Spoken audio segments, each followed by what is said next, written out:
आत्मा की एक्सरसाइज कर सकते हैं ये। अब इसको अपने फोन पे लिख लो। कौन से संस्कार रिपीट करेंगे?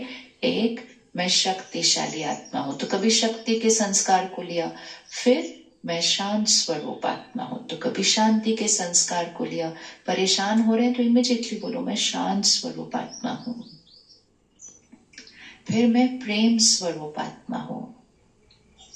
फिर मैं ज्ञान स्वरूप आत्मा हूं। ज्ञान मतलब मेरे पास सारी समझ है कि क्या राइट है क्या राइट नहीं है। मैं सुख स्वरूप आत्मा हूं, मतलब मैं हमेशा खुश रहने वाली आत्मा हूं।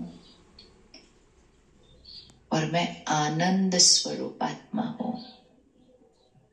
और मैं पवित्र आत्मा हूं। ये 7 संस्कार अपने पक्के होने चाहिए। लिख लो 7 संस्कार अपने। पवित्रता, शांति, शक्ति, प्रेम, ज्ञान, पवित्रता, शांति, शक्ति, प्रेम, ज्ञान, सुख और आनंद। सतोगुणी आत्मा। हर आत्मा सतोगुणी आत्मा है। हर आत्मा के ये 7 संस्कार हैं। ये हमें अनुभव नहीं हो रहे। आज तो हम बाहर ढूंढते रहते हैं, प्यार मांगते हैं, शांति बाहर ढूंढते हैं, शक्ति बाहर ढूंढते हैं, खुशी तो वैसे ही बाहर ढूंढ रहे हैं सारा दिन। हम में से किस किस को खुशी चाहिए? उठा के रखना है, उनको देखना। उठाओ 5 सेकंड उठा के रखना और इधर और उधर टर्न करके अच्छे से घूम के देखो। घूम के देखो आगे पीछे अच्छे से।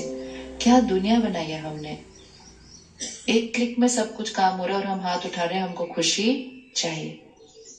तो आज से ये लाइन को फिर से कभी रिपीट नहीं करना। क्या बोलना है? मैं हमेशा हमेशा। कोई आपको आके पूछेगा आप खुश क्यों हैं, बोलो खुश रहने के लिए रीजन थोड़ी चाहिए होता है कोई।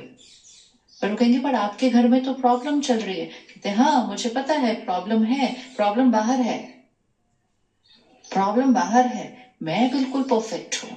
कैसे हूं मैं? कैसे हूं मैं? बोले बोले कैसे हैं हम? बिल्कुल परफेक्ट है।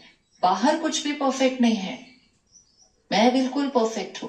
अगर आपका शरीर बीमार हो तो क्या आप खुश रह सकते हैं?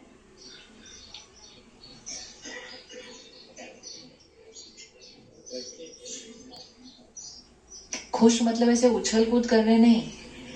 एक तो हमारी खुश की डेफिनेशन भी बहुत अलग है।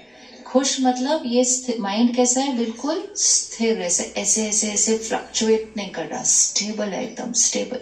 हो सकता है शरीर बीमार है, माइंड स्टेबल हो सकता है, पावरफुल परफेक्ट हो सकता है। ये हाथ ऐसे करो एक बार।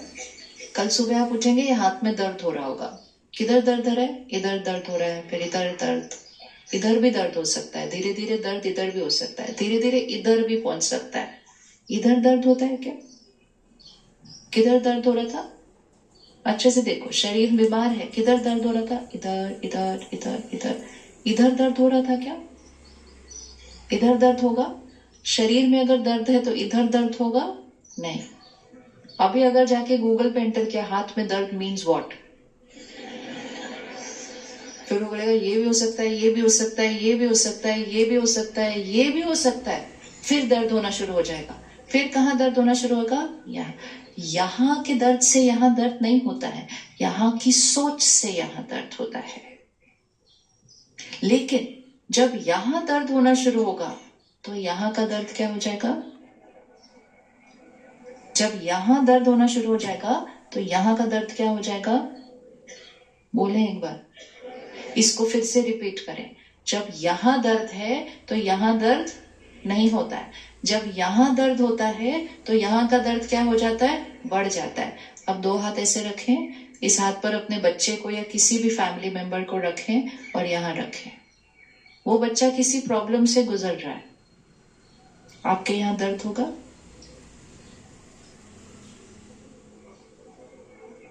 वो किसी प्रॉब्लम से गुजर रहा है, फेल हो गया है, उसका कल एग्जाम देने का मन नहीं है, कुछ भी हुआ उसके लाइफ में हुआ है कुछ, तो आपके यहाँ दर्द होगा?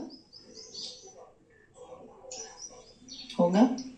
उसकी प्रॉब्लम तो यहाँ है, यहाँ क्यों दर्द हो रहा है?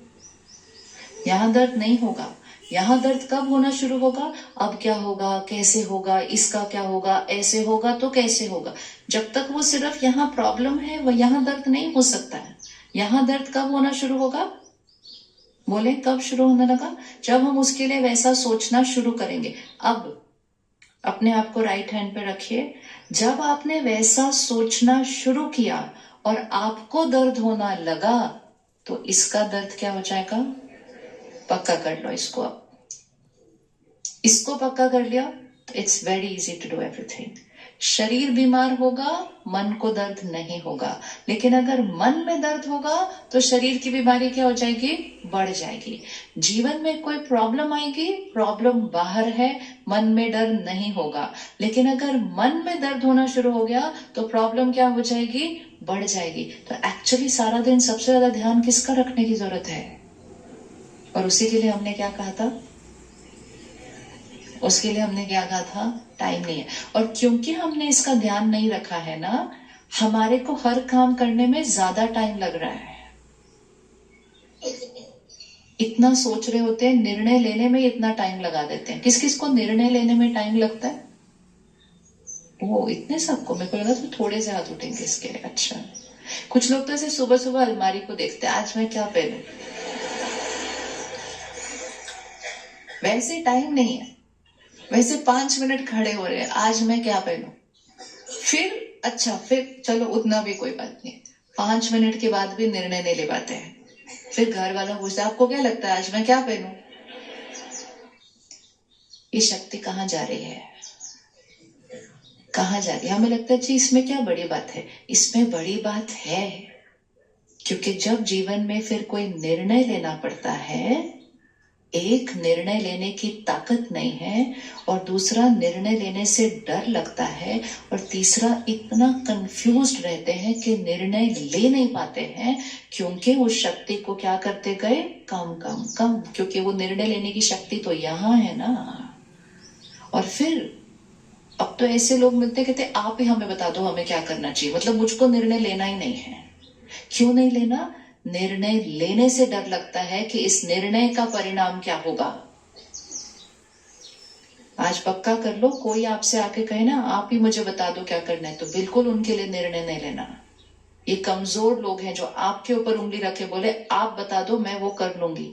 वो ही लोग कल आपके ऊपर उंगली रखेंगे, आपने ऐसा बोला ना मैंने किया, देखो क्या हो रहा है। किसी को राय दे सकते हैं, और राय देने का भी एक तरीका, बोलो मैं होती तो मैं ऐसा करती, लेकिन आपको क्या करना है वो आपको डिसाइड करना है। क्योंकि हर एक अपनी क्षमता